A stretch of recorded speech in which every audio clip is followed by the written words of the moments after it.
এনারাই হলেন পৃথিবীর বিখ্যাত ৬ জন মুসলিম স্কলার যাদের সিদ্ধান্ততে দুনিয়ার ইতিহাস পাল্টে দিয়েছে। এরা হলেন এমন মুসলমান যাদের উপর প্রভাবিত হয়ে মুসলমানরা তো হেদায়েতের রাস্তাতে এসেছেই, সেই সঙ্গে লক্ষ লক্ষ অমুসলিম মানুষও ইসলাম কবুল করে শান্তির ছায়াতলে আশ্রয় নিয়েছেন। আর এরই জন্য তাদেরকে দুনিয়ার সবচেয়ে শক্তিশালী মুসলমানের লিস্টেও জায়গা দেওয়া হয়েছে।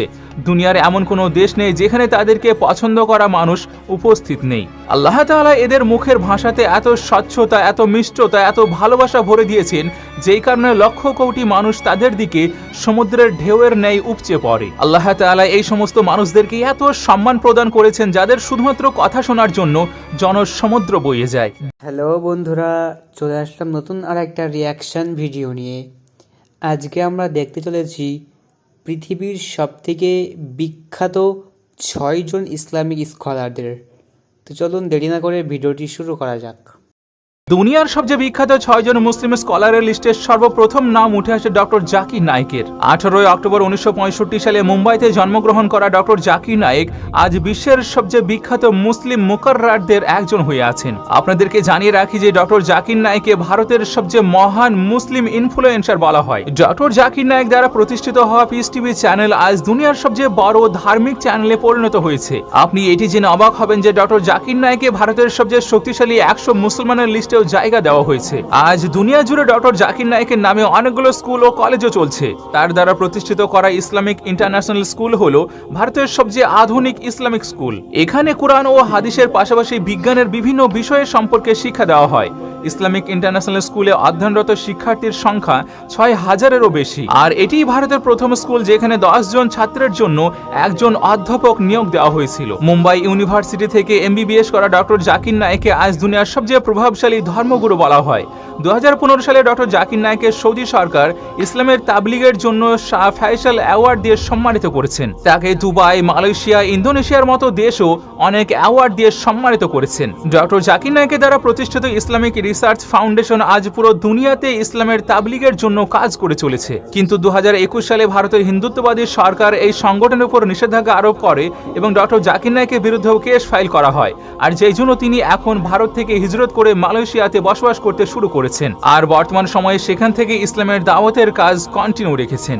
দুনিয়ার সবচেয়ে বিখ্যাত ৬ জন আলিমের লিস্টে দ্বিতীয় নাম উঠে আসে মাওলানা তারিক জামিলের। মাওলানা তারিক জামিলকে এই উপমহাদেশের সবচেয়ে বড় মুকাররার বলা হয়। মাওলানা তারিক জামিলের মিষ্টি ভাষায় নম্র সুরে শ্রোতাদের কাছে ইসলামের বাণী পৌঁছে দিতে পারার যে ধরন, সেটি একজন শ্রোতাকে খুবই প্রভাবিত করে। আর দর্শক এই জন্য তাকে পছন্দ করে থাকেন। তিনি নিজেকে জাতি হিসেবে, রাজপুত হিসেবে দাবি করে থাকেন। আর এটিও বলেন যে তার পূর্বপুরুষ কোনো এক সময়ে হিন্দু থেকে মুসলিম হয়েছিলেন। যৌবন অবস্থায় ফ্যামিলির আমত থাকা সত্ত্বেও দিনের রাস্তায় নিজেকে সমর্পণ করে দেওয়া ছেলেটিকে আল্লাহ তাআলা এত সম্মান দিয়েছে যে রয়্যাল ইসলামিক সেন্টারের সার্ভে অনুযায়ী মাওলানা তারিক জামিলকে দুনিয়ার সবচেয়ে শক্তিশালী ৫০০ মুসলমানের লিস্টে জায়গা দেওয়া হয়েছে। পাকিস্তানে মাওলানা তারিক জামিলের অনেকগুলো স্কুল ও মাদ্রাসাও রয়েছে। সেই সঙ্গে মাওলানা তারিক জামিলকে পাকিস্তানের দ্বিতীয় সবচেয়ে বড় সাহিত্যিক অ্যাওয়ার্ড প্রাইড অফ পারফরমেন্স দিয়ে সম্মানিত করা হয়েছে। কিং এডওয়ার্ড মেডিকেল কলেজ থেকে এমবিবিএস করা মাওলানা তারিক জামিল দুনিয়ার সবচেয়ে বড় ধার্মিক সংগঠন তাবলিগি জামাতের সঙ্গেও জুড়ে আছেন। মাওলানা তারিক জামিলকে পাকিস্তানে তাবলিগে জামাতের সবচেয়ে বড় মুখ বলা হয়। মাওলানা তারিক জামিল সম্প্রতি একটি MTJ ব্র্যান্ড লঞ্চ করেছেন। সেখান থেকে আসা টাকাগুলো স্কুল, মাদ্রাসা ও হাসপাতালের পিছনে খরচ করা হয়। বিখ্যাত অভিনেতা আমির খানকেও মাওলানা তারিক জামিল দিনের দাওয়াত দিয়েছেন, আর যেটিকে তিনি নিজের একটি ভাষণে শেয়ার করেছিলেন। দুনিয়ার বিখ্যাত আলিমের মধ্যে তৃতীয় নাম উঠে আসে বিলাল ফিলিপসের। তাকে কানাডার সবচেয়ে বড় মুসলিম ধর্মগুরু মনে করা হয়। তিনি হলেন দুনিয়ার বিখ্যাত ইন্টারন্যাশনাল ওপেন ইউনিভার্সিটির ভাইস চ্যান্সেলরও। মদিনা ইউনিভার্সিটি থেকে গ্র্যাজুয়েট হওয়া বিলাল ফিলিপসকে অনেক অ্যাওয়ার্ড দিয়ে সম্মানিত করা হয়েছে। বিলাল ফিলিপস একজন খ্রিস্টান ছিলেন যিনি কুরআনুল কারীম থেকে মুগ্ধ হয়ে ইসলাম কবুল করে নিয়েছেন। বিলাল ফিলিপস শুধু ইসলাম কবুলই করেননি, বরং ইসলামিক এডুকেশনের উপর PhDও করেছেন।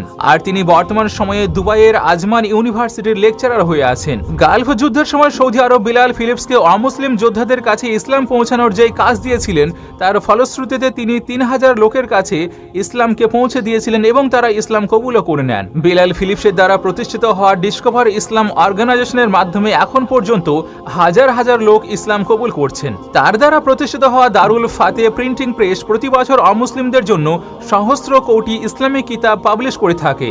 বিলাল ফিলিপস জনপ্রিয় মুসলিম স্কলার ডক্টর জাকির নায়েকের সঙ্গেও কাজ করেছেন।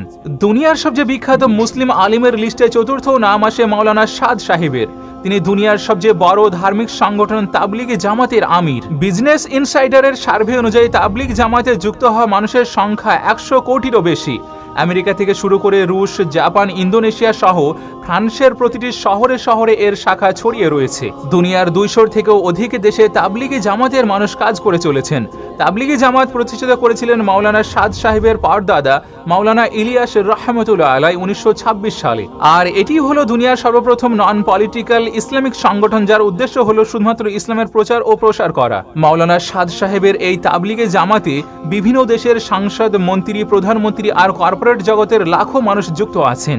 দুনিয়াতে তাবলিগে জামাত ছাড়া এমন কোনো সংগঠন নেই যারা কোনো প্রচার প্রসার ছাড়াই কোটি কোটি লোক জমা করবে। বাংলাদেশের ঢাকাতে অনুষ্ঠিত হওয়া ইজতেমাতে প্রতি বছর 1 কোটিরও বেশি মানুষ জমা হয়ে যায়। দুনিয়ার সবচেয়ে 6 জন বিখ্যাত মুসলিম আলিমের লিস্টে পঞ্চম নাম আসে মুফতি তাকি ওসমানীর। তিনি 2002 সাল পর্যন্ত পাকিস্তানের চিফ জাস্টিসও ছিলেন। মুফতি তাকি ওসমানী সাহেবকে পাকিস্তানের তৃতীয় সবচেয়ে বড় অ্যাওয়ার্ড নিশান ইমতিয়াজ দিয়েও সম্মানিত করা হয়েছে। মুফতি তাকি ওসমানী সৌদি আরবের বিখ্যাত ইন্টারন্যাশনাল ফিকা একাডেমির অধ্যক্ষ রয়েছেন। মুফতি তাকি ওসমানী দুনিয়ার একমাত্র আলেম যিনি 8টি ইন্টারন্যাশনাল ব্যাংকের সঙ্গে মিলিত হয়ে ইসলামিক ব্যাংকিং এর উপর কাজ করে চলেছেন। উত্তরপ্রদেশের দেওবন্দ শহরে জন্মগ্রহণ করা তাকি ওসমানী সাহেবকে 2020 সালে দুনিয়ার সবচেয়ে শক্তিশালী মুসলমান হওয়ার খেতাবও দেওয়া হয়েছিল। অনেক কম লোকই জানেন যে মুফতি তাকি ওসমানী সাহেব 1992 খ্রিস্টাব্দে ইসলামিক ইকোনমিক সেন্টারের প্রতিষ্ঠা করেছিলেন আর সুদবিহীন পাক হালাল ইসলামিক ব্যাংকিং সিস্টেমও প্রতিষ্ঠা করেন, যা আজ দুবাই, সৌদি আরবের মতো দেশগুলো ব্যবহার করে চলেছে। সেই সাথে তাকি ওসমানী সাহেবকে জর্ডান সরকার কিং আবদুল্লাহ অ্যাওয়ার্ড দিয়েও সম্মানিত করেছেন। দুনিয়ার সবচেয়ে 6 জন বিখ্যাত মুসলিম আলিমের লিস্টে ষষ্ঠ নাম আসে ডক্টর মিজানুর রহমান আজহারির। তিনি 1990 সালের 26শে জানুয়ারিতে ঢাকার ডেমরাতে জন্মগ্রহণ করেন। ডক্টর মিজানুরের পিতা একজন মাদ্রাসা শিক্ষক এবং মাতা হলেন গৃহিণী। তিনি নিজের প্রাথমিক শিক্ষা দারুন নাজাত সিদ্দিকিয়া কামিল মাদ্রাসায় সম্পন্ন করেন। এরপর 2007 সালে ইসলামিক ফাউন্ডেশন কর্তৃক আয়োজিত মিশরীয় সরকারের বৃত্তি পরীক্ষায় প্রথম স্থান অধিকার করে তিনি মিশরের আল আজহার বিশ্ববিদ্যালয়ে ভর্তি হন। সেখানে তাফসির ও কুরআন বিজ্ঞান বিভাগ থেকে 2012 সালে স্নাতক ডিগ্রি অর্জন করেন। পরবর্তীতে মালয়েশিয়ার ইন্টারন্যাশনাল ইসলামিক ইউনিভার্সিটি থেকে পবিত্র কুরআনে মানব ভ্রূণবিদ্যা বিষয়ে এমফিল এবং পবিত্র কুরআনে মানব আচরণগত বৈশিষ্ট্য একটি বিশ্লেষণমূলক গবেষণা বিষয়ে পিএইচডি ডিগ্রি অর্জন করেন। এরপর তিনি 2015 সাল থেকে ওয়াজ মাহফিলে বক্তৃতা প্রদান করেন আর তার সুললিত কণ্ঠে কুরআন হাদিসের সহজ, সাবলীল ও গবেষণাধর্মী আলোচনার মাধ্যমে তিনি বাঙালি মুসলিম, বিশেষ করে তরুণ সমাজের মধ্যে ব্যাপক জনপ্রিয়তা অর্জন করে নেন। এছাড়াও তিনি ইংরেজি ভাষাতে স্পিচ প্রদান করেও গ্লোবালে নিজের পরিচয় করিয়ে নিয়েছেন। এই তালিকাতে যুক্ত থাকা ছাড়াও দুনিয়াতে এমন অনেক মুসলমান রয়েছেন যারা ইসলামের জন্য নিজেদের সবকিছু কুরবান করে দিয়েছেন। মুসলমানরা আজও এই ওলামাদের অনেক সম্মানের নজরে দেখে থাকেন। তো আপনাকে এই আলিমদের মধ্যে সবচেয়ে কে বেশি প্রভাবিত করেছে কমেন্টে অবশ্যই জানাবেন। তো বন্ধুরা, ভিডিওটি দেখে আপনাদের কেমন লাগলো কমেন্টে অবশ্যই জানাবেন এবং আমাদের চ্যানেলে নতুন হয়ে থাকলে আমাদের চ্যানেলটিকে একটি লাইক এবং সাবস্ক্রাইব করে দিয়ে আমাদের পাশে থাকবেন। তো বন্ধুরা, দেখা হচ্ছে পরবর্তী কোনো নতুন ভিডিওতে।